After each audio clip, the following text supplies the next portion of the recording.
يا ربي صل على محمد يا ربي صل عليه وسلم صل على محمد يا ربي صل عليه وسلم يا ربي صل على محمد أشرف بدر في الكون أشرف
عليك ويهديك صراطا مستقيما صلى الله عليه وينصرك الله نصرا عزيزا لقد جاءكم رسول من أنفسكم عزيز عليه ما عنتم حريص عليكم بالمؤمنين رؤوف رحيم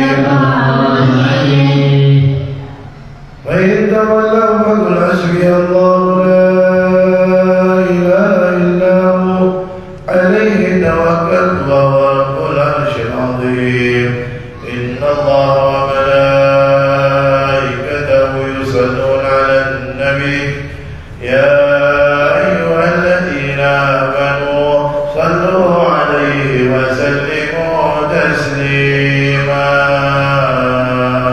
اللهم صل وسلم أشرف الصلاة وتسليم على سيدنا ونبينا محمد الرؤوف الرحيم اللهم صل وسلم وبارك عليه وعلى آله وصحبه اللهم صل وسلم وبارك عليه وعلى آله وصحبه بسم الله الرحمن الرحيم الحمد لله القوي سلطانه الواضح برهانه المبسوط في الوجود كرمه وإحسانه تعالى مجروعه وشانه خلق الخلق الحكمة وضع عليها علمه وبسط له من فائض المنة ما جرت به بأقداره القسمة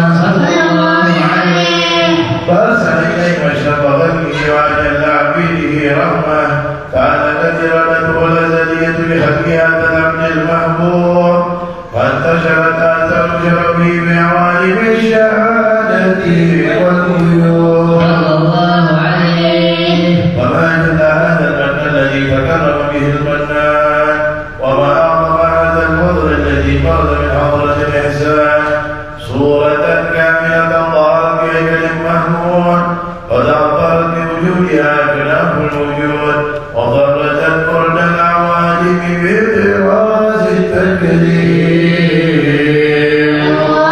اللهم صل وسلم أشرف الصلاة وتسليم على سيدنا ونبينا محمد الرؤوف الرحيم اللهم صل وسلم وبارك عليه وعلى آله وصحبه اللهم صل وسلم وبارك عليه وعلى آله أجل الحق في علم قدسه الواسع أجل ينبغ بالتجريب بانتشار فضله في القريب والشاسع فله الحمد الذي لا تنحصر أفراده بالتعداد ولا يمل تكراره بكثرة الدرجات حيث أبرز من علم الإمكان صورة هذا الإنسان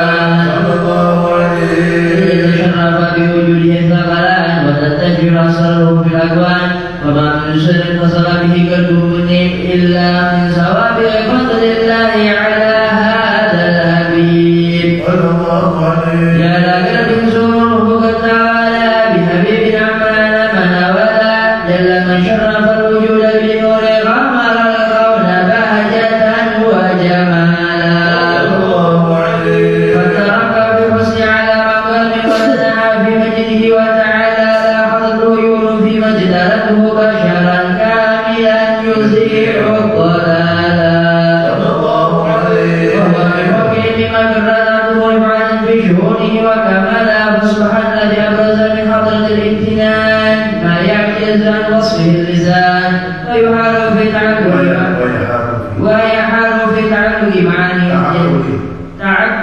معاني الجنان انتشر منه في عالم البطون والظهور ما ملأ الوجود الخلقي نور فتبارك الله من إله كريم بشرتنا آياته في ذكر الحكيم ببشارة فقد جاءكم رسول من أنفسكم عزيز عليه ما عنتم حريص عليكم بالمؤمنين رؤوف رحيم فما جاءت هذه البشارة وتلقاها بقلب سليم فقد هدي إلى صراط المستقيم. اللهم صل وسلم أشرف الصلاة والتسليم على سيدنا ونبينا محمد الرؤوف الرحيم. اللهم صل وسلم وبارك عليه وعلى آله وصحبه.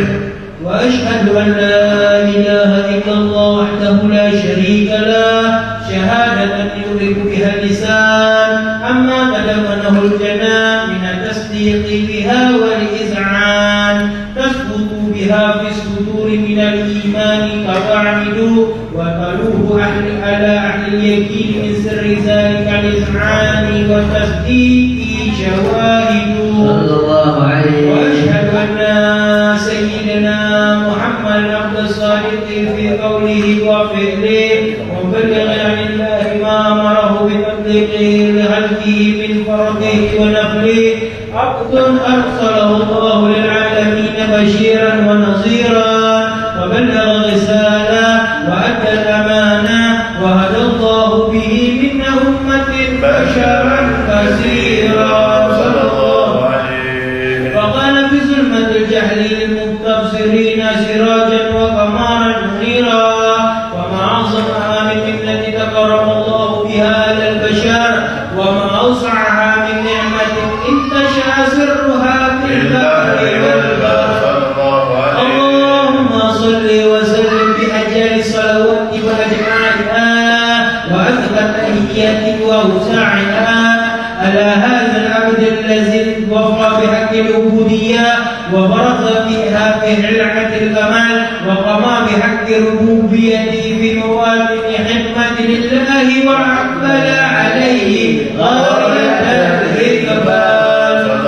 صلاة يتصل بها روح مصلي عليه به، وينبسط في قلبه نور سر تعلقه بحبه، ويكتب بها بعناية الله بحزبه، وعلى آله وصحبه الذين ارتقوا صحوة مجده بقربه، وتفيأوا زلال الشرف الأصلي بمجده وهبه، ما أقر الأقوال بنشر ذكراهم نسيم.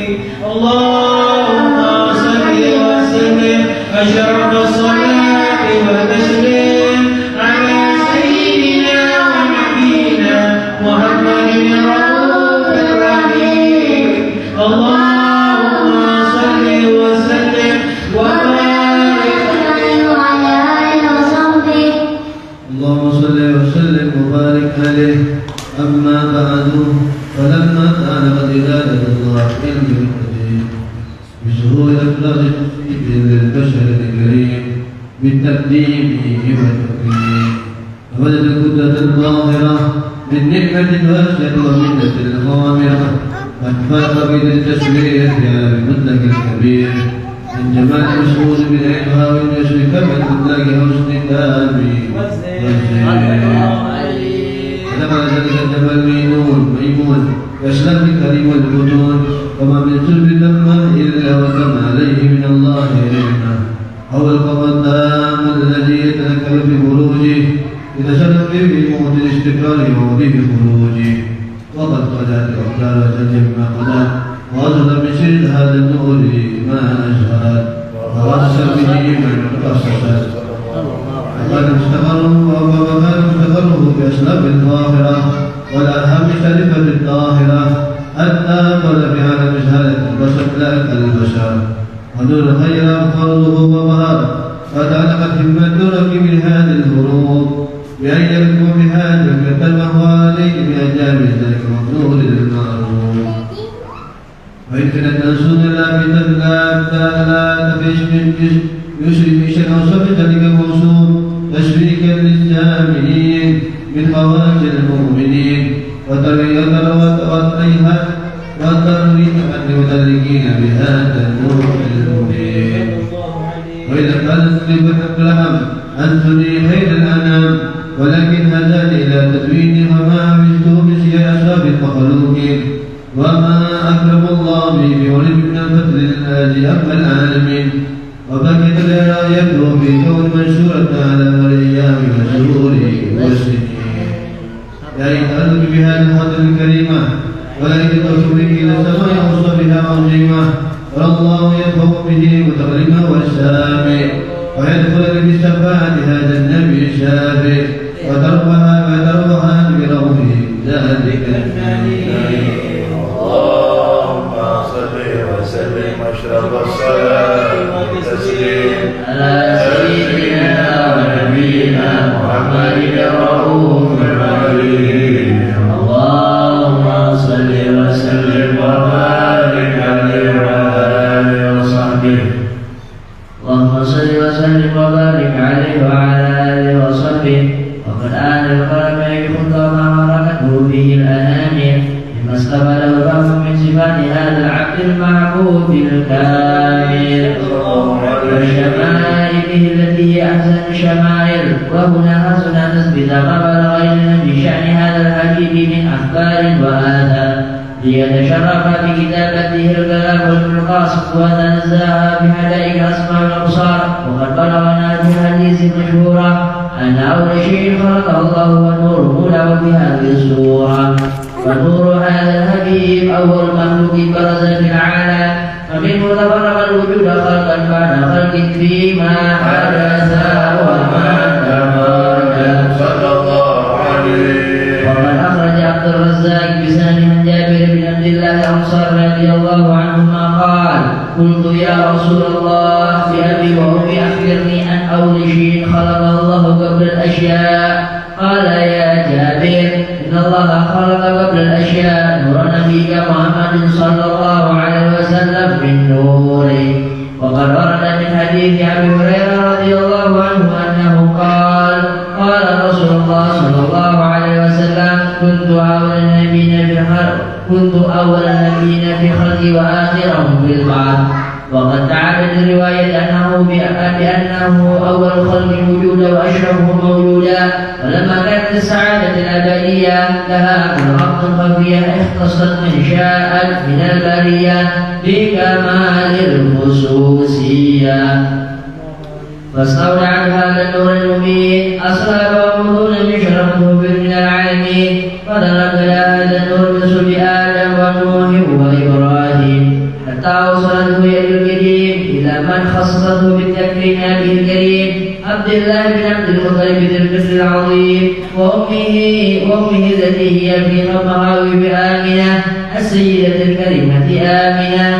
فدركه سوء عبد الله فألقاه إلى بطنها وضمته أحشوها بمعونة الله محافظة على حق هذه الدرة وصونها، فحملته برعاية الله كما ورد عنها حملا خفيفا لا تجد له ثقلا ولا تشكو منه ألما ولا عللا، حتى مر الشهر بعد شهر من حمله وقرب وقت بروزه إلى عالم شهادته لتنبسط على أهل هذا العالم فيضاد فجره وتنتشر فيه آثار مجده الصميم. اللهم صل وسلم أشرف الصلاة والتسليم على سيدنا ونبينا محمد الرؤوف الرحيم. اللهم صل وسلم وبارك عليه وعلى آله وصحبه. اللهم صل وسلم وبارك عليه وعلى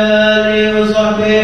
ومنذ ولدت في هذه الدرة المكنونة والجوهرة المصونة والكون كله يسبح ويمسي بسرور وابتهاج بقرب ظهور إشراق هذا السراج، والوجود متشوقة إلى بروزه متشوقة إلى التقاط جواهر كنوزه.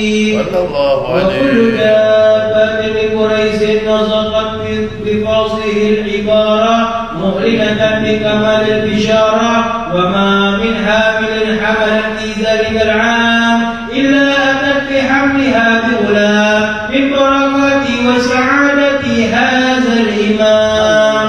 ولم تزل الأرض والسماوات متلمخة بإطر الفرائض بملاقة أشراف البريات وبروزه من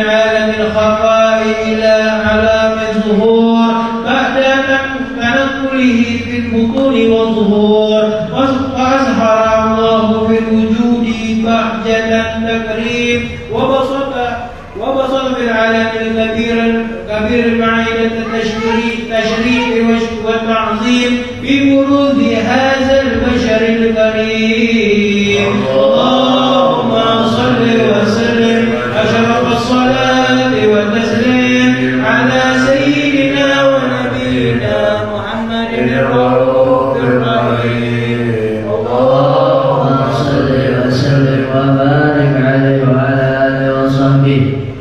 اللهم صل وسلم وبارك عليه وعلى آله وحين قربه ومن عاد الحبيب على السماوات والأرض ومن فيهن بالترتيب وأفضل الوجود إليه على أهل الوجود تزيد وألسنة الملائكة بالتبشير العالمين داعين سبحان الله الحمد لله ولا إله إلا الله الله أكبر سبحان الله الحمد لله ولا إله إلا الله الله أكبر سبحان الله الحمد لله ولا إله إلا الله الله أكبر. والقدرة كشفت لنا هذا المستور ليبرز نوره كاملا في العالم الظهور نورا فاق كل نور وأنفذ الرب حكمه على من أتم الله عليه النعمة من خواص الأمة أن يحضر عند وضعه أمة تأنيسا لجنابه المسعود ومشاركة لهذا السمات الموجود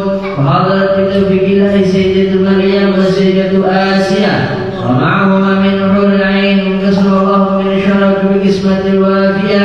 فأتى الوقت الذي رتب الله على حضور وجود هذا المولود وانفرق صبح الكمال من النور عن حمود وبرز الحامد المحمود مذعنا لله بالتعظيم والسجود. صلى الله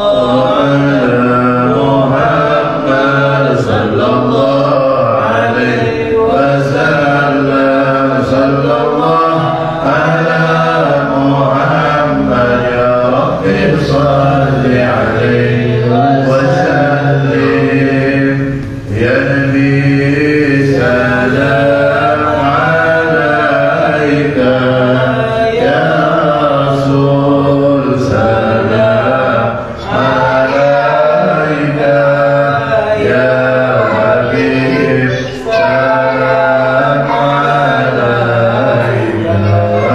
صلوات الله عليك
ولقد استصفى صلى الله عليه وسلم من محاسن الأخلاق بما تليق عن كتابته بطن الأوراق.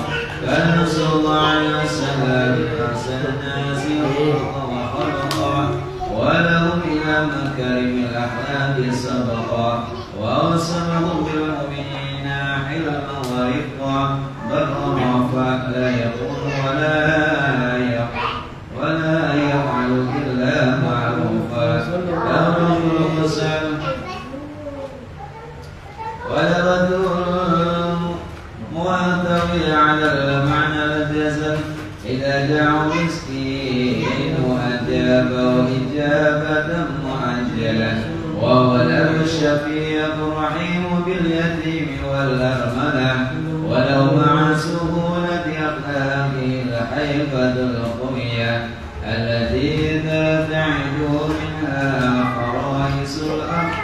فرائس الأبرياء من البرية، ومن نسل تبته تعثرت التروح والمنازل، وبع في ذكره تطيبت المجالس والمحافل.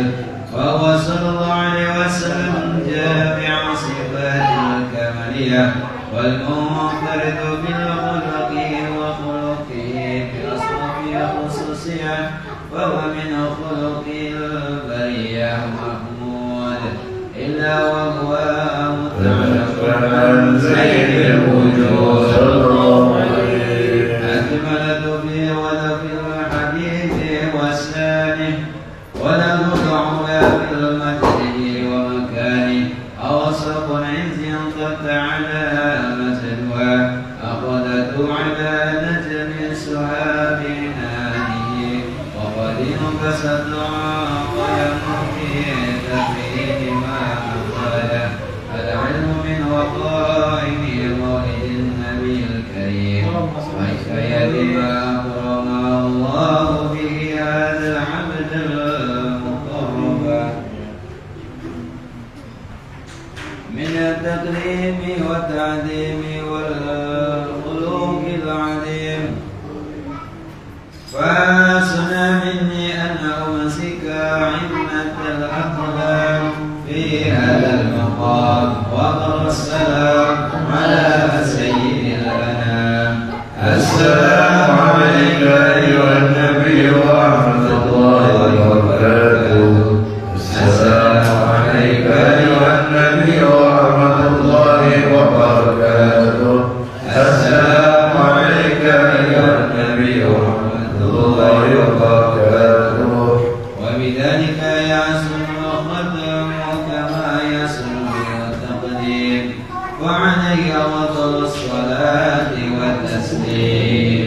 اللهم صل وسلم أشرف الصلاة والتسليم على سيدنا ونبينا محمد الرؤوف الرحيم. اللهم صل وسلم وبارك عليه وعلى آله وصحبه. أعوذ بالله من الشيطان الرجيم. بسم الله الرحمن الرحيم. الحمد لله رب العالمين وفي نعمك في مزيدا. يا ربنا لك الحمد كما ينبغي لجلالك وعظيم سلطانك. وصل وسلم على سيدنا محمد وعلى آله وصحبه أجمعين.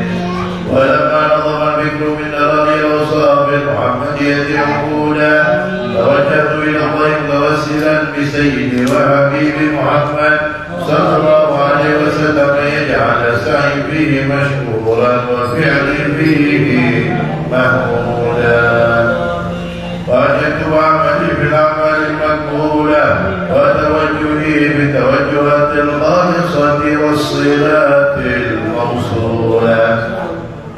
اللهم يا من إليه توجه الآمال وتعود ظافرة، وعلى باب عزته الخلق الرهان فترجع منه البيوضات الواضحة. نتوجه إليك أشرف الوسائل لديك سيد المرسلين ابنك الصادق الأمين سيدنا محمد الذي عمت رسالته العالمين، أن تصلي وتسلم على تلك الكاملة مستودع أمانتك وحافظ سرك وعامل راية دعوتك الشاملة ألم الأكبر المحبوب لك والمخصص بالشرف الأفضل في كل موطن من مواطن القرب ومضى لازم إمدادك بعبادك وسلك كؤوس إرشادك لهذه البلاد سيد الكونين وأشرف الثقلين على عبد المحبوب الخالص المخصوص منك بأجل الخصائص اللهم صل وسلم عليه وعلى آله وأصحابه وأهل حضرتك لربه من أحبابه اللهم إنا نقدم إليك هذا النبي الكريم ونتوسل إليك بشرف مقامه العظيم أن تلاحظنا ببركاتنا وسكناتنا بعين عنايتك وأن تفضل بجميع أقوالنا وتكلفاتنا في جميع رعايتك وحصيلك وأن تبلغنا من شرف القرب إليك وإلى هذا الحبيب غاية آمالنا وأن تقبل منا ما تحركنا فيه من نياتنا وأعمالنا وتجعلنا بحضرة هذا الحبيب من الحاضرين بإدراك اتباعه من السالكين ولحقك وحكيم المؤدين ولأهلك من الحافظين اللهم إنا نطمع برحمتك الخاصة فلا تحرمنا وظلمنا جميع الذي وسيلتنا إليك فلا تخيبنا آمنا بك برسولك وما جاء به من الدين وتوجهنا به إليك مستشفعين أن تقابل المذنب منا بالغفران والمسيء بالإحسان وسائل بما سأل والمعمل بمحمد وأن تجعلنا ممن نصر هذا الحبيب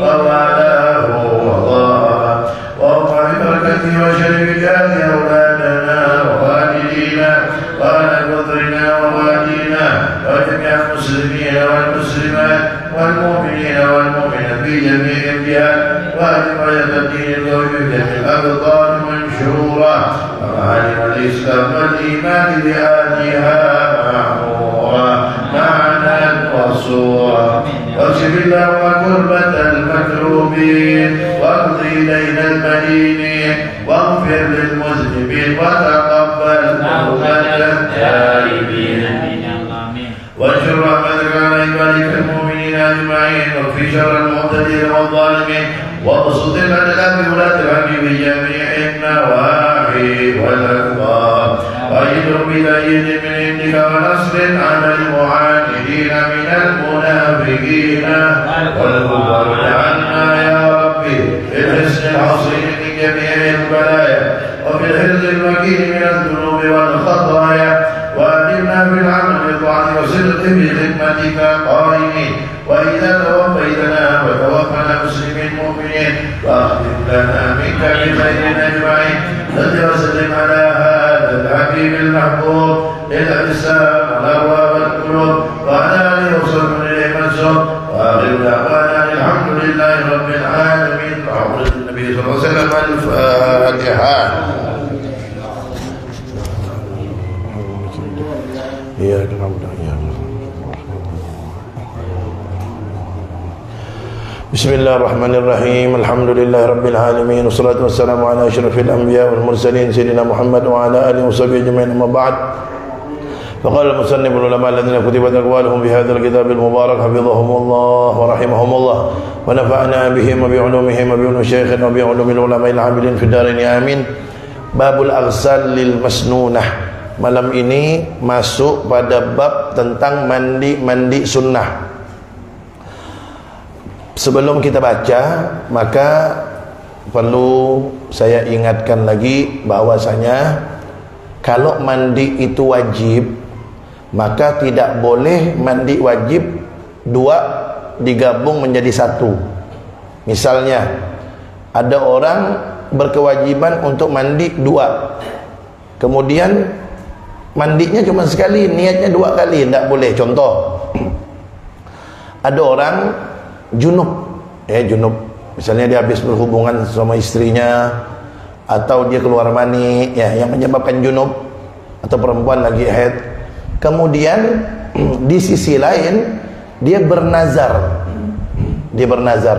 Contoh, kalau anaknya misal dia bernazar begini, jika anak saya lulus sekolah dengan nilai yang terbaik atau juara, maka saya bernazar saya akan mandi sunnah Jumat. Nanti di hari Jumat nih saya akan mandi sunnah Jumat, saya bernazar.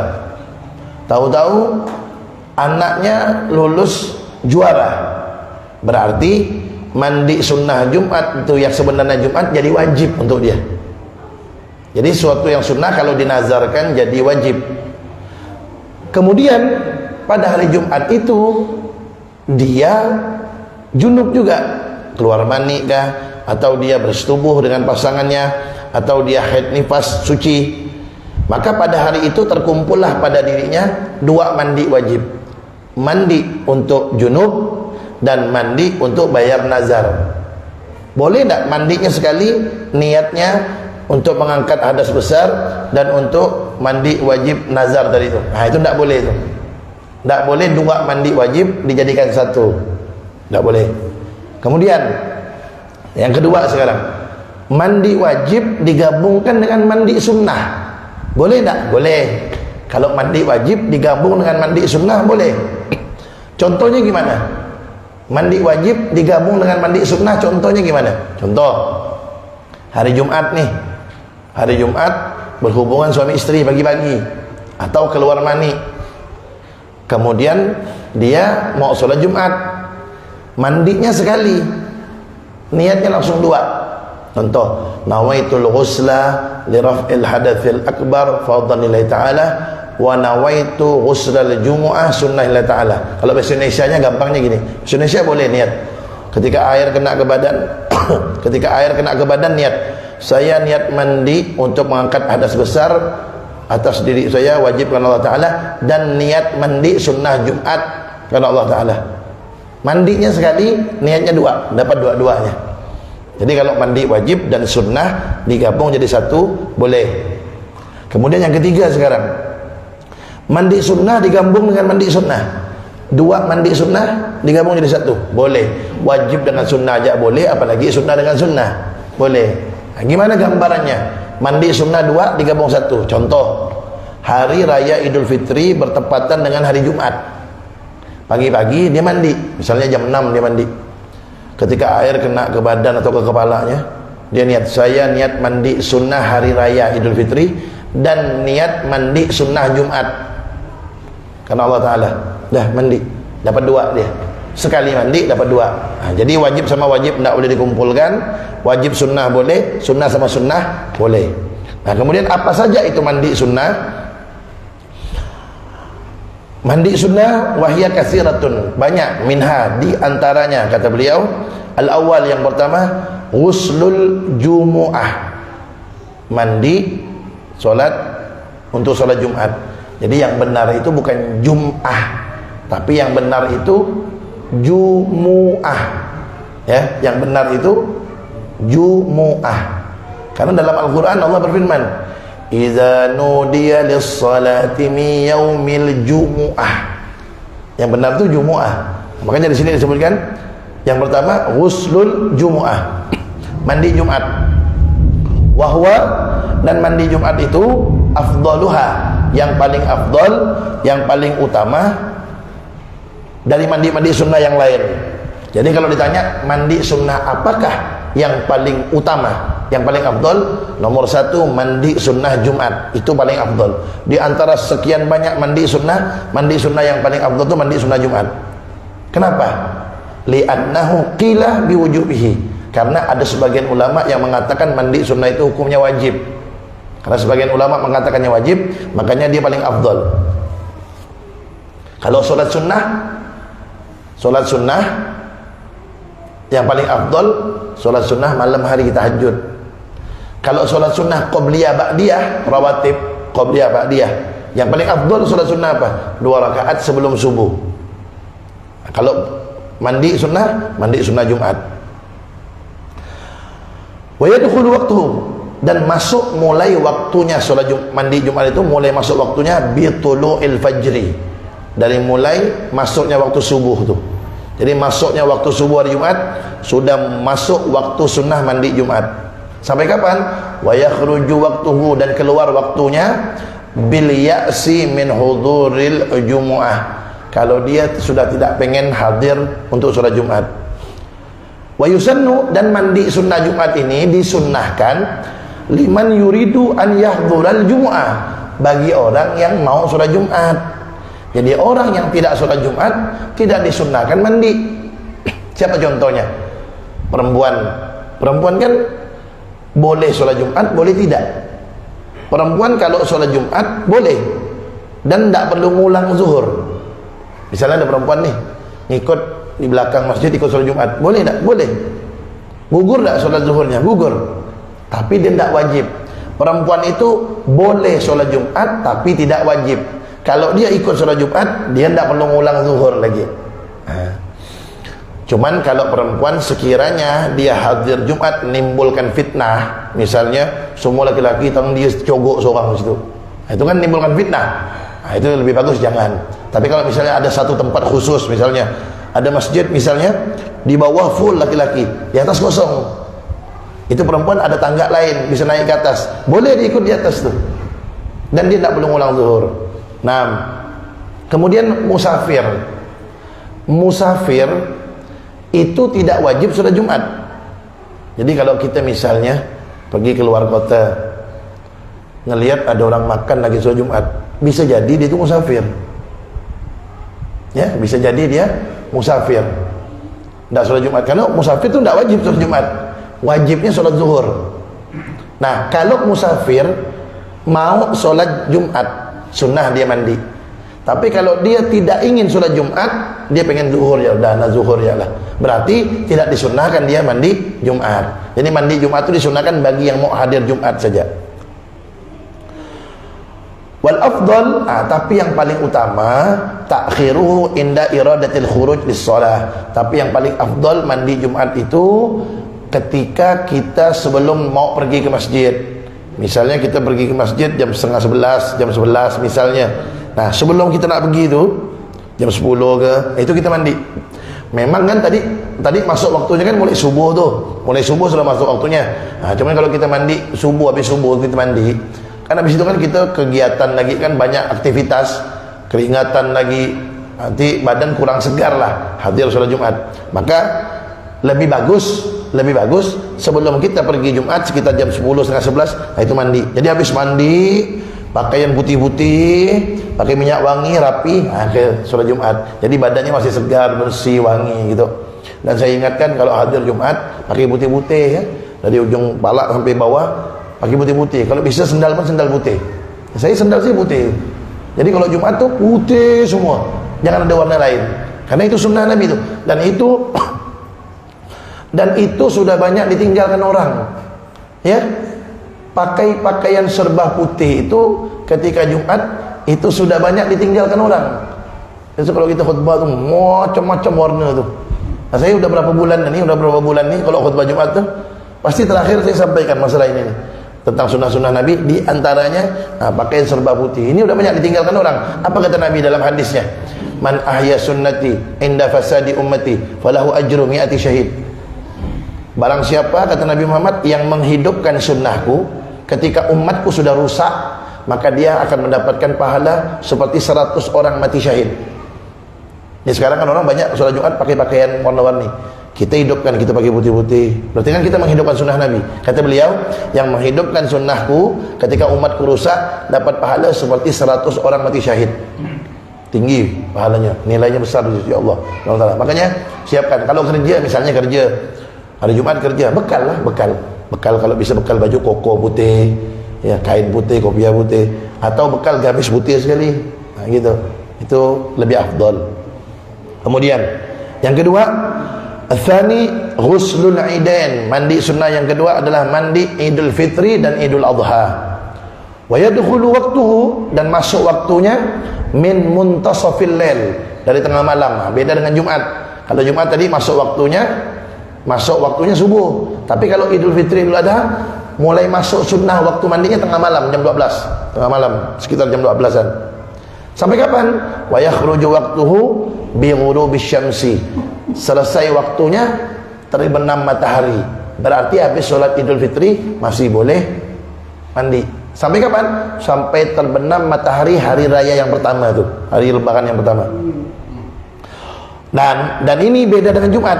Wa yusallul ghuslu lil yaum. Dan mandi hari raya Idul Fitri Idul Adha itu disunnahkan mandinya bukan hanya bagi orang yang mau sholat Id, tapi disunnahkan karena hari rayanya, bukan karena sholatnya. La liman yuridu huduras sholat faqat. Jadi mandi hari raya itu bukan hanya bagi orang yang mau hadir sholat saja. Bahkan itu disebutkan fayusannu walau min haidin wa ghairi mumayyiz. Bahkan disunnahkan mandi hari raya itu bagi wanita yang haid sekalipun, anak kecil yang belum tamyiz. Anak kecil yang belum tamyiz itu yang belum makan sendiri, belum bisa makan sendiri, minum sendiri, tebok sendiri, belum bisa. Misalnya anak 5 tahun, 6 tahun, 4 tahun, kan itu belum tamyiz tuh, belum bisa makan, minum, cebok sendiri. Walaupun anak seperti itu, dia mandi dapat sunnah. Perempuan haid, nifas, mandi dapat sunnah. Jadi saya simpulkan ya, bedanya mandi Jumat dan mandi hari raya, bedanya satu, kalau Jumat masuk waktu mandinya subuh, kalau hari raya tengah malam. Jadi malam takbiran itu tengah malam, baik hari raya Idul Fitri atau Idul Adha, tengah malam udah masuk sunnah waktu mandinya. Kemudian yang kedua bedanya, kalau mandi Jumat disunnahkan bagi yang mau sholat Jumat, tapi kalau mandi hari raya bagi siapa saja, yang penting dia muslim. Bagi siapa saja, walaupun dia haid, walaupun dia anak kecil, disunahkan mandi. Itu bedanya.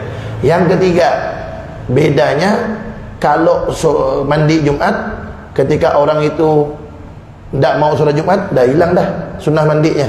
Tapi kalau hari raya, mandi hari raya Idul Fitri Adha, selesai waktu mandinya sampai terbenam matahari hari lebaran pertama itu. Jadi panjang. Jadi misalnya ada orang hari raya pagi-pagi dia tak mandi pagi misalnya, langsung sholat dia, tahu-tahu balik dari sholat dia mandi sunnah hari raya masih dapat. Jangankan habis balik sholat, habis zuhur, habis asar masih bisa dapat. Yang penting sebelum masuk maghrib. Nah, niatnya gimana? Nah, kalau bahasa Arabnya nawaitul ghusla li Idul Fitri sunnatan lillahi ta'ala. Bahasa Indonesia pun boleh. Niat itu ketika air kena ke badan, saya niat mandi sunnah hari raya Idul Fitri atau Idul Adha karena Allah Ta'ala. Nah, dulu waktu saya di pondok dulu pernah dulu, waktu itu Idul Adha, waktu dulu zaman kita mondok tuh air masih susah, air tuh sedikit. Jadi kalau kita mandi itu antri dulu, begitu masuk ke kamar mandi itu air rasa sedikit segini ya. Dulu zaman kita mondok, sekarang alhamdulillah berlimpah.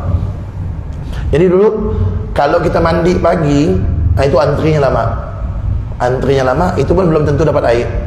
Jadi pengen dapatkan sunnahnya mandi Idul Adha dulu tuh, anak pernah mandi tengah malam, lihat jam tuh, malam Idul Adha, begitu jam 12 malam, anak masuk kamar mandi sunnah Idul Adha.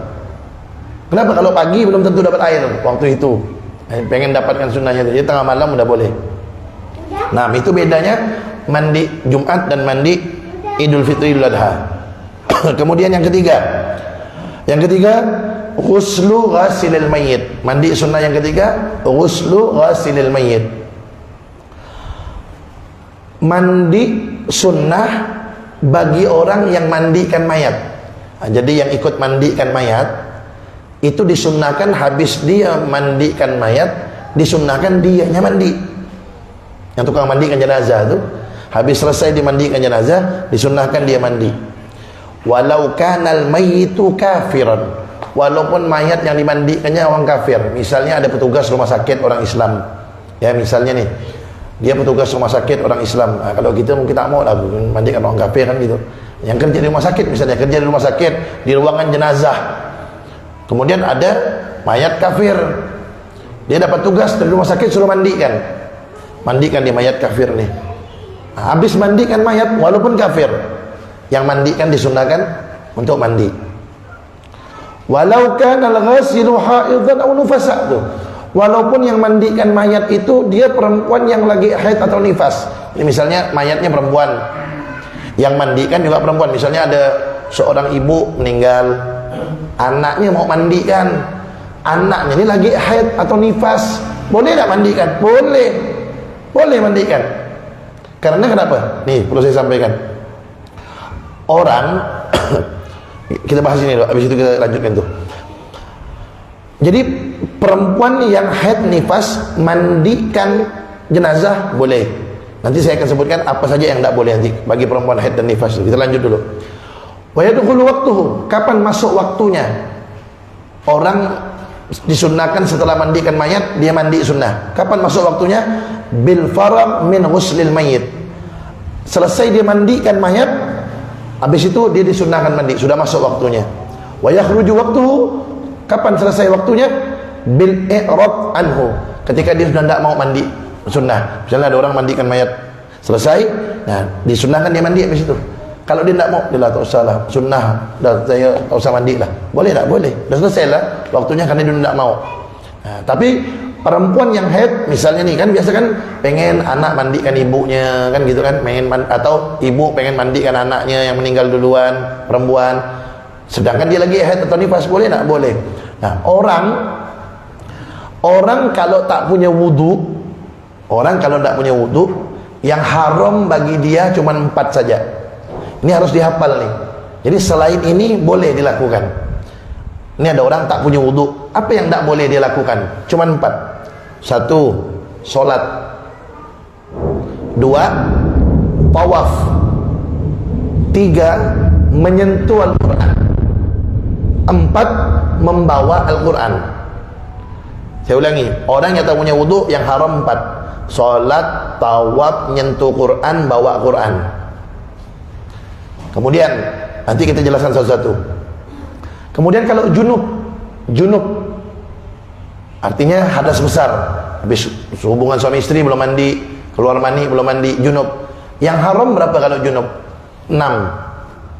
4 tadi, 4 tambah 2. Kalau junub 4 tadi, solat, tawaf, nyentuh Quran, bawa Quran, tambah 2, baca Al-Quran. Tak boleh.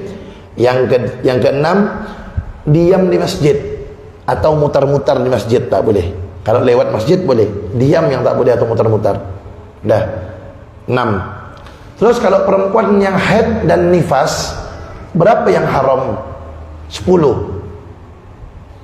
6 tadi tambah 4. Apa 6 tadi? Solat, tawaf, nyentuh Quran, bawa Quran, baca Al-Quran, diam di masjid, tambah lagi 4 nih kalau perempuan haid nifas. Puasa haram, dicerai haram walaupun jatuh talaknya. Perempuan lagi haid dicerai sama suaminya, jatuh talaknya, cuman suaminya dosa. Kemudian yang ke-9, lewat di masjid haram kalau takut darahnya netes, takut mengotori masjid, lewat. Tapi kalau dia pakai pembalut, masuk ke pintu kiri, keluar pintu kanan, lewat masjid, aman, tidak takut netes, boleh. Tapi kalau khawatir netes darahnya, haram. Kemudian yang ke-10, berhubungan suami istri sampai gol, sampai masuk. Tapi kalau tidak gol, tidak masuk, boleh. Apa saja? Suami istri kalau lagi haid atau lagi nifas, apa saja dia lakukan boleh. Yang penting jangan sampai masuk. 10 ya. Nah, sekarang yang pertama, orang tak punya wudu, yang pertama tak boleh solat. Bukan hanya solat, sujud syukur tak boleh, sujud tilawah juga tak boleh, solat jenazah tak boleh. Nah, kemudian yang kedua, tawaf tak boleh. Mudah-mudahan kita tawaf di Ka'bah semuanya, amin. Tawaf tak boleh.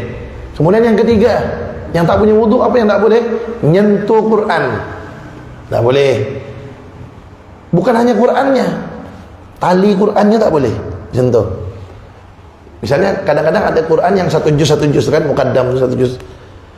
Itu kalau tasnya atau kotaknya tuh, kalau lepas Qurannya dikeluarkan, sisa kotaknya atau sisa tasnya, itu kotak sama tasnya kita sentuh tak pakai wudu tak boleh. Walaupun Qurannya tidak ada di dalam situ, karena itu kotaknya Al-Quran. Tuh saking mulianya Al-Quran tuh, tak boleh nyentuh kotaknya, tak pakai wudu, harus suci dari hadas besar dan hadas kecil, nyentuh tak boleh. Kemudian yang keempat, Yang tak boleh kalau tak punya wudu, membawa Al-Quran. Bawa Al-Quran tak boleh. Sebelum bawa Al-Quran, yang ketiga tadi itu, menyentuh Quran. Menyentuh Quran tak boleh. Terus bagaimana kalau kitab tafsir? Kalau kitab tafsir Al-Quran atau juz amma yang ada terjemahan itu yang warna kuning biasa di kantong tu, itu gimana kalau tak punya wudu? Nah, kalau kitab tafsir kemudian juz amma yang ada terjemahannya, itu kata ulama, kalau kitab tafsir itu kan kalimat tafsirnya kan lebih banyak daripada kalimat Al-Qur'annya. Karena kalimat tafsirnya lebih banyak dari kalimat Al-Qur'annya, maka kalau disentuh begini boleh. Atau dibawa boleh. Kenapa? Karena lebih banyak yang bukan Al-Quran daripada Al-Qurannya. Tafsir itu kan lebih banyak tafsirnya daripada Al-Quran. Dibawa kah, disentuh boleh. Ya, yang tak boleh itu kalau dibuka, disentuh tulisan Al-Qurannya tak punya wudu. Nah, itu yang haram. Tapi kalau ditutup, dipegang atau dibawa boleh. Begitu juga juz amma. Kadang-kadang punya budak kecil yang hafalan juz amma itu kan ada tuh, juz amma yang kuning ada terjemahannya. Boleh tak dipegang tak pakai wudu tu? Boleh. Kenapa? Karena lebih banyak tulisan terjemahannya daripada Al-Qurannya. Jadi sentuh boleh, dibawa boleh tak pakai wudu. Yang tak boleh kalau dibuka, disentuh tulisan Al-Qurannya, itu yang tak boleh. Ya. Nah, kemudian yang keempat, yang tak boleh bagi orang yang tak punya wudu, yang keempat apa? Tadi yang ketiga menyentuh Al-Quran. Yang keempat membawa Al-Quran. Membawa. Tak boleh membawa Al-Quran tanpa wudu, kecuali kalau Qurannya jatuh di bawah. Misalnya dia kelihatan ada Quran jatuh di bawah, dia tak punya wudu, jangan wudu dulu, ambil dulu tu Quran, selamatkan. Walaupun tak punya wudu, selamatkan dulu. Nah, kemudian kadang-kadang kita ni kan bepergian, di dalam tas kita ada Al-Quran, atau dalam kocek kita ada Al-Quran. Yang namanya kita dalam perjalanan kan naik mobil, kadang-kadang kita tidur, pantat kita terangkat gini, kan batal wudu kita. Pantat kita tidak netap gini, terangkat, batal wudunya. Terus gimana dengan Al-Quran yang kita bawa? Nah, kalau kita bawa Al-Quran di dalam tas atau di dalam kocek, selipkan satu barang. Selipkan satu barang. Kata ulama, walaupun jarum, sekecil jarum barangnya, masukkan. Jarum ke pulpen ke apa saja, barang. Nah, niatkan dalam hati bukan bawa Al-Quran tapi bawa barang, maka tidak haram walaupun tak punya wudu. Nih, kita misalnya buka tas kita masukkan Al-Quran. Ketika kita masuk Al-Quran ini kita punya wudu, masukkan Al-Quran. Nah, ambil barang satu yang lain. Nah, niatkan dalam hati, saya niat bawa barang, bukan bawa Al-Quran. Jadi tengah perjalanan kita batal wudu, tidak dosa, kita bawa Al-Quran. Kenapa? Karena tadi pertama kita niat bawa barang, bukan bawa Al-Quran. Nah, itu 4 bagi orang yang tak punya wudu. Berarti orang yang tak punya wudu boleh baca Al-Quran. Orang tak punya wudu boleh baca Al-Quran. Yang dilarang itu nyentuh sama membawa. Jadi orang tak punya wudu boleh tak baca Al-Quran? Boleh, tapi jangan dipegang Al-Qurannya. Pakai hafalan. Misalnya baca Allahu Ahad, baca Al-Fatihah, baca Al-Kursi, boleh. Yang penting jangan disentuh Al-Qurannya. Nah, kemudian yang junub tambah 2, 4 tambah 2 jadi 6. Apa tadi yang nomor 5-nya? Baca Al-Quran. Kalau junub baca Al-Quran pun tak boleh. Nah, makanya orang junub kalau dia junub sebelum dia mandi, biar tidak makruh, misalnya nih ada habis hubungan suami istri atau habis keluar mandi, mau mandi wajib malas misalnya, sejuk misalnya kan, atau lemah badan, wudu dulu, habis wudu baru tidur atau makan minum. Tapi kalau belum mandi wajib dan tidak wudu kemudian langsung minum, makan atau tidur, makruh hukumnya. Makruh itu tidak dosa, cuma Allah tak suka. Kalau kita tinggalkan itu, tinggalkan makruh, dapat pahala. Nah, kemudian bagaimana kalau Al-Quran itu ada di dalam wirid, Ratibul Haddad, kan ada Al-Qurannya, ada Al-Fatihah, ada ayat kursi, ada Al-Ikhlas, Al-Falaq, An-Nas, dalam Ratibul Haddad itu. Al-Wirdul Latif, habis subuh, sama ada Al-Qurannya. Boleh tak kita baca tu sedangkan kita lagi junub? Boleh. Perempuan lagi haid nifas baca ratib, dalam ratib itu ada Al-Qurannya, ada Al-Fatihah, boleh tak? Boleh. Kenapa? Karena niatnya bukan baca Al-Quran, niatnya baca wirid. Nah, boleh. Yang tidak boleh itu kalau memang niat dia baca Al-Quran. Tapi kalau dia baca wirid, niatnya baca wirid, ternyata dalam wirid itu ada Al-Qurannya, tidak apa-apa, boleh dia baca, karena niatnya membaca wirid. Nah, kemudian yang keenam, orang yang junub, yang tidak boleh bagi orang yang junub, yang keenam adalah diam di masjid. Diam di masjid atau muter-muter di masjid, tidak boleh. Tapi kalau lewat masjid boleh. Misalnya ada masjid pintu kanan, pintu kiri, masuk di pintu kanan, keluar pintu kiri, dia junub boleh. Tapi kalau dia muter di masjid atau dia diam, itu yang dosa. Kecuali kalau darurat ya, dia ketiduran di masjid, tahu-tahu dia mimpi basah, keluar mani, pintu masjid terkunci semua, jendela masjid terkunci, dia tak bisa keluar, tidak dosa, namanya darurat, tidak bisa keluar. Kemudian itu yang junub 6. Kemudian yang perempuan haid tambah lagi 4. Apa tambahan perempuan haid? Puasa, tidak boleh. Berarti kalau orang junub boleh puasa? Boleh. Orang junub boleh puasa. Misal ada suami istri berhubungan intim sebelum subuh, bulan puasa. Sebelum subuh dia berhubungan intim. Tahu-tahu dia tidak mandi wajib. Habis sahur dia wudu, habis itu sahur dia. Habis sahur, udah masuk subuh, azan subuh, baru dia mandi wajib. Kemudian dia sholat subuh. Boleh tak puasanya? Boleh, karena dia bersetubuhnya sebelum subuh. Tapi kata ulama, tapi disunnahkan kalau dia tadi itu junubnya sebelum subuh, lebih bagus dia langsung mandi, sunnah dapat pahala. Kenapa? Agar ketika dia masuk subuh melaksanakan puasa, kan mulai subuh, ketika masuk subuh mulai masuk dalam. Jadi disunnahkan ketika dia sebelum masuk subuh dia udah mandi dulu, sehingga ketika dia mulai puasa dalam keadaan suci. Sunnah. Tapi harus tak tuh? Tidak harus. Jadi kalau ada orang bersetubuh nih habis sholat tarawih atau habis sahur dia bersetubuh sebelum subuh, dia tidak mandi, udah masuk subuh baru mandi, sah tak puasanya? Sah, cuman lebih bagus dia mandi sebelum subuh. Jadi ketika dia mulai puasa dalam keadaan suci gitu. Kemudian yang kedua, ada orang tidur lagi bulan puasa, tidur pagi ke siang ke sore ke tidur, mimpi basah boleh, keluar mani, batal tak? Tidak batal puasanya. Makanya orang junub itu boleh puasa.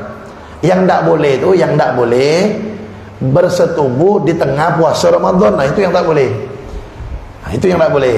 Dosanya besar tuh. Makanya jangan kawin bulan Sya'ban, repot. Setom ini masih kuat. Masuk bulan puasa. Masuk bulan puasa, kalau dia bersetubuh tengah-tengah puasa Ramadan, bersetubuh, waduh, berat urusannya, dosa besar. Kemudian dia harus merdekakan budak, tebusannya.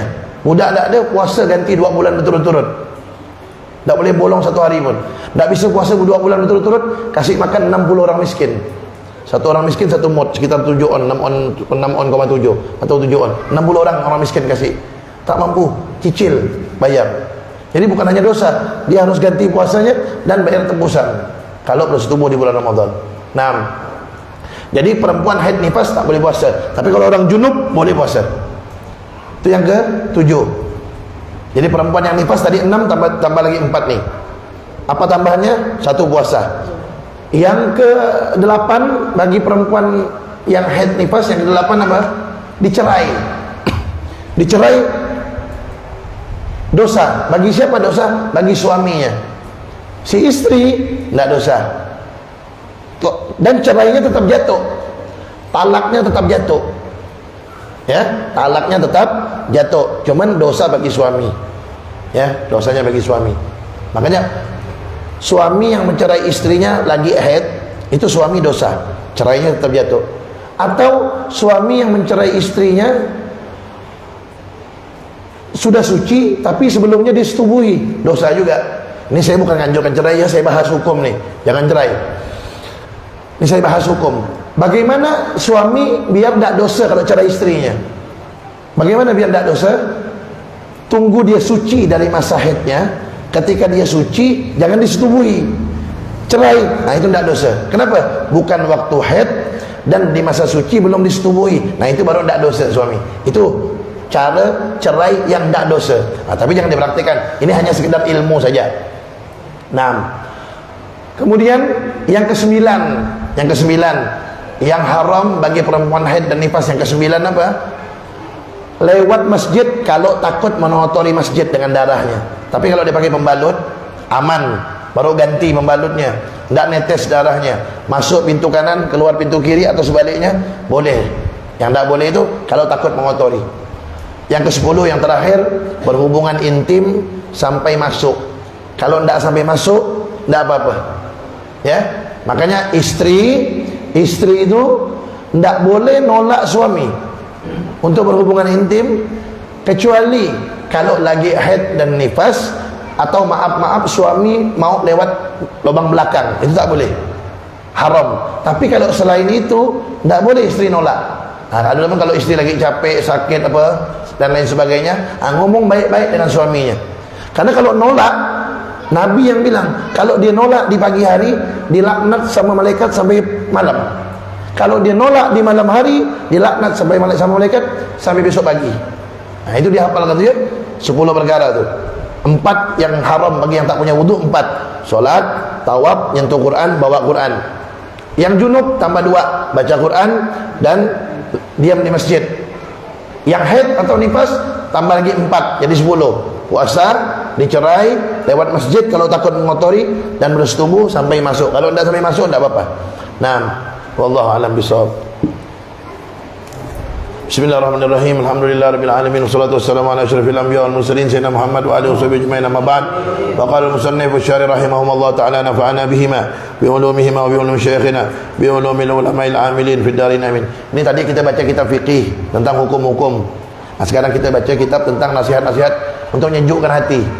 Nah, karena memang orang-orang soleh terdahulu itu begitu. Orang-orang soleh terdahulu itu begitu. Mereka kalau habis baca fikih, baca kitab fikih kan tegang tuh, mikir hukum kan. Habis itu mereka baca kitab tasawuf, nasihat-nasihat biar sejuk hatinya. Nah,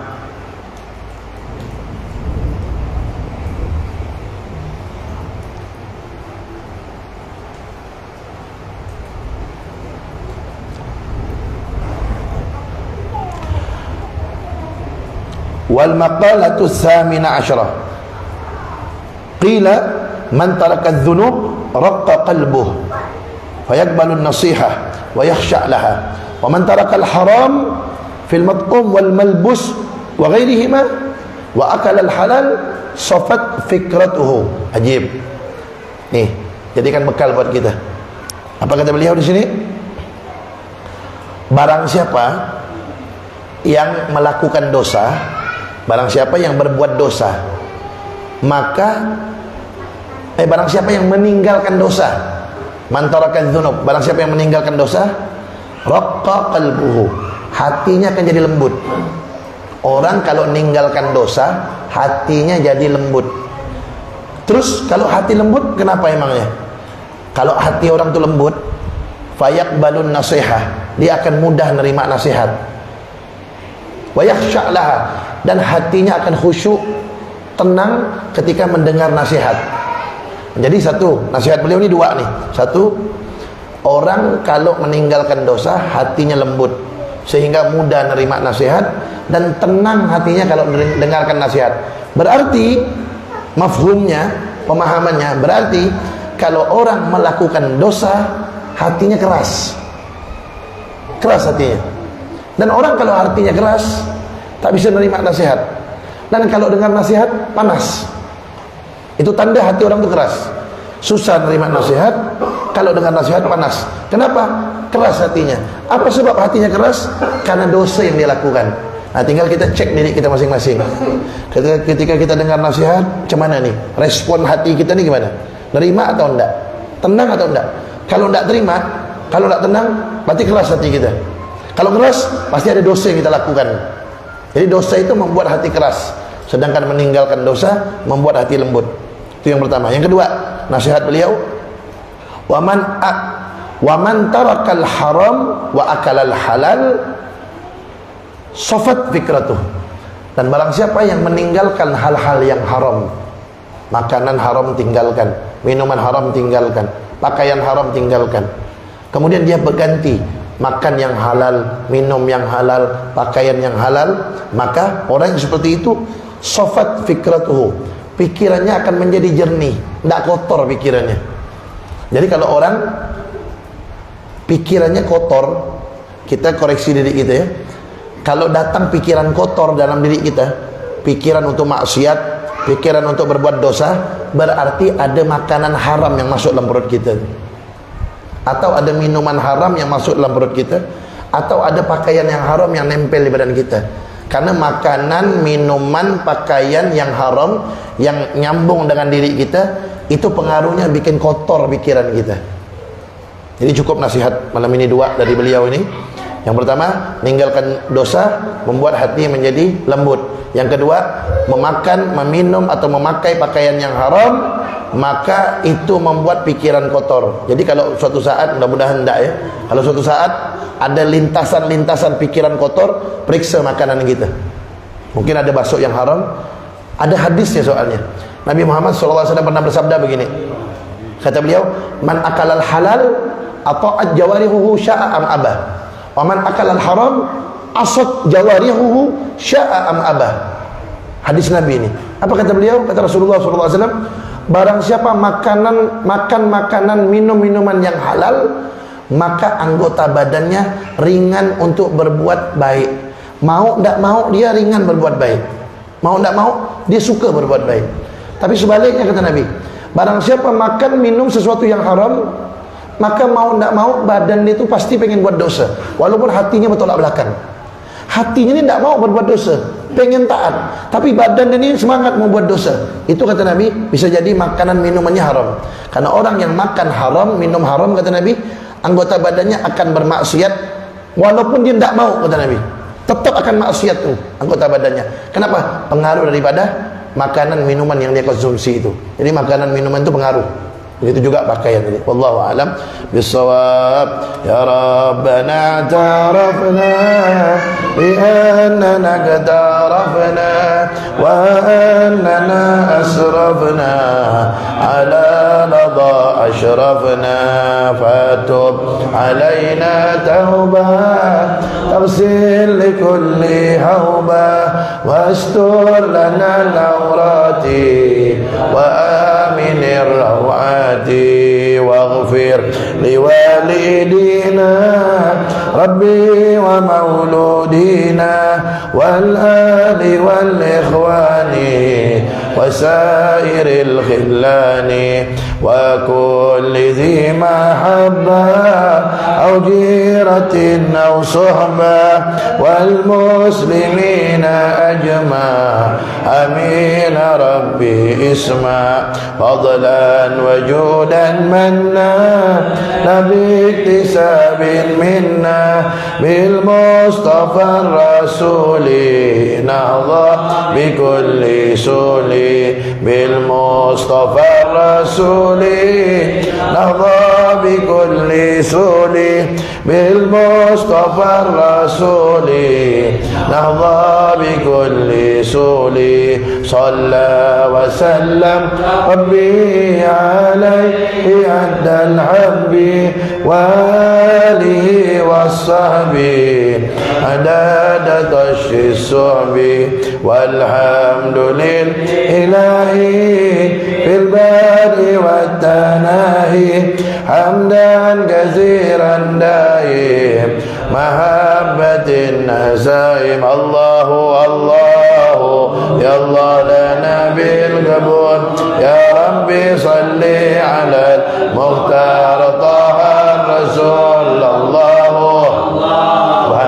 يا الله لنا بالقبول يا ربي صل على المختار طه على فينا باب مولانا طرحنا الحمول راجين منه المواهب والرضا والقبول الله يا الله لنا بالقبول يا ربي صل على المختار طه الرسول يا فرد يا خير معطي هب لنا كل سول واختم لنا منك بالحسنى نهار القفول الله يا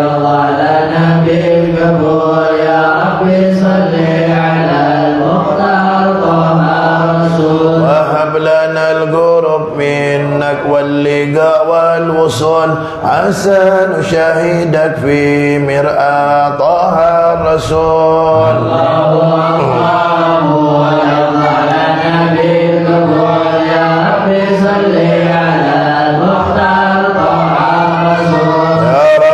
انظر إلينا واستمع ما نقول واقبل دعانا فإن تحت بابك نزول الله يا الله لنا بالقبول يا رب صل على المختار طه الرسول. Jadi tangan kanan Bilyamin. Ada seorang wali Allah namanya Al-Qadhi Abdullah Al-Baghdadi. Ini wali Allah ni, Qadhi Abdullah Al-Baghdadi ni mimpi Rasulullah SAW. Orang kalau mimpi Rasulullah itu pasti benar, karena Nabi Muhammad SAW sendiri yang bilang. Beliau bersabda, "Man ra'ani fil manam faqad ra'a haqqa, fa inna syaitan la yatamatsalu bi." Atau kama qala. Kata Rasulullah, barang siapa yang melihat aku dalam mimpi, maka sungguh dia melihat suatu kebenaran. Karena setan tidak bisa menyerupai aku, kata Nabi. Orang kalau mimpi Rasulullah itu pasti benar, itu Rasulullah. Ini Qadhi Abdullah Al-Baghdadi mimpi Rasulullah. Ketika beliau mimpi Rasulullah, Rasulullah itu mukanya pucat. Beliau tanya, "Wahai Rasulullah, kenapa muka engkau pucat?" Kata Rasulullah, "Malam ini umatku 1.500 orang mati dalam keadaan kafir.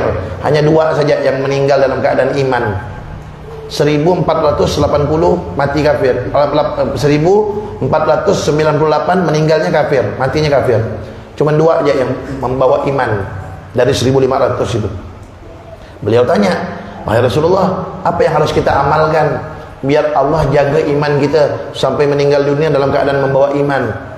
Rasulullah kasih satu lembar kertas. Di situ ada tulisannya. Dan tulisan itu beliau hafal sampai beliau bangun tidur. Dan amalan ini nanti kita baca sama-sama ya. Ini amalan ini diperintahkan oleh Al-Habib Abu Bakar bin Muhammad As-Segaf. Ya, Al-Habib Abu Bakar bin Muhammad As-Segaf Gresik, wali kutub yang hallnya setiap habis lebaran haji 7 hari itu, Habib Abu Bakar As-Segaf Gresik yang ada di Poto Wali itu beliau setelah mengetahui tentang amalan ini, beliau memerintahkan agar setiap orang Islam mengamalkan amalan ini dan menyebarkannya, ajarkan minimal sama keluarganya, amalkan. Setiap hari baca walaupun sekali. Dan kata beliau setiap majlis-majlis itu baca, kata Habib Abu Bakar As-Segaf Gresik, memerintahkan amalan ini yang didapat oleh Syekh Abdullah Al-Baghdadi dalam mimpinya berjumpa dengan Rasulullah SAW. Nah, insyaAllah setiap habis majlis kita baca ini, dan kalau bisa setiap hari amalkan. Tidak lama bacanya, tak sampai 1 menit. Ayo kita ikut saya baca, nanti kita baca sama-sama. La ilaha illallah al-mawjud fi kulli zaman. La ilaha illallah al-mawjud fi kulli zaman. La ilaha illallah al-ma'bud fi kulli makan.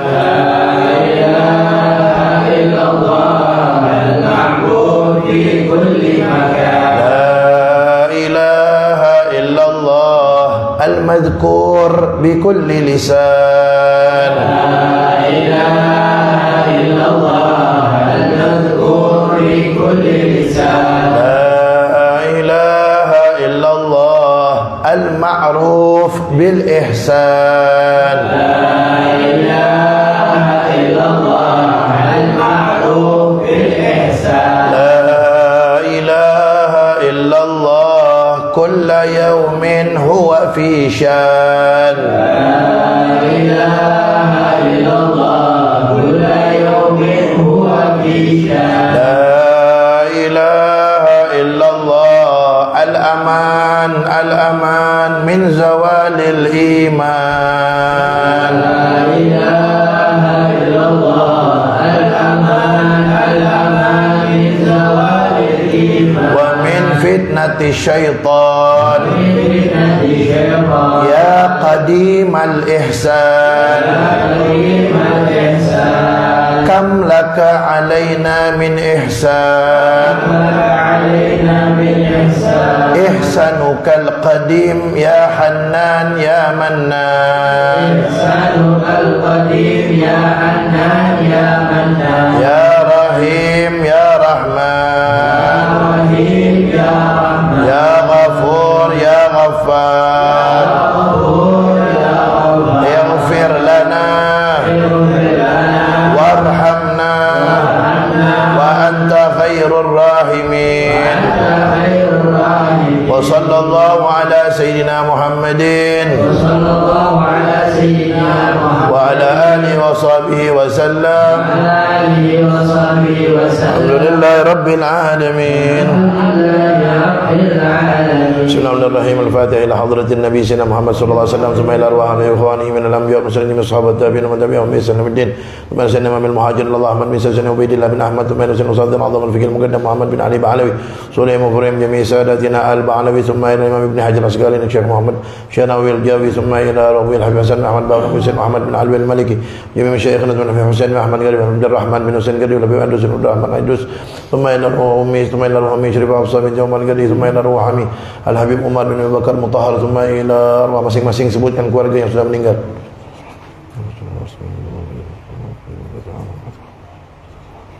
Wa usulihim wa furihim an Allah yaghfiru lahum wa yarhamhum wa yuridul jannah wa yanfa'una barakatihim wa asrarihim wa anwarihim wa ulumihim fid din wa dunya wal akhirah. Al-Fatihah.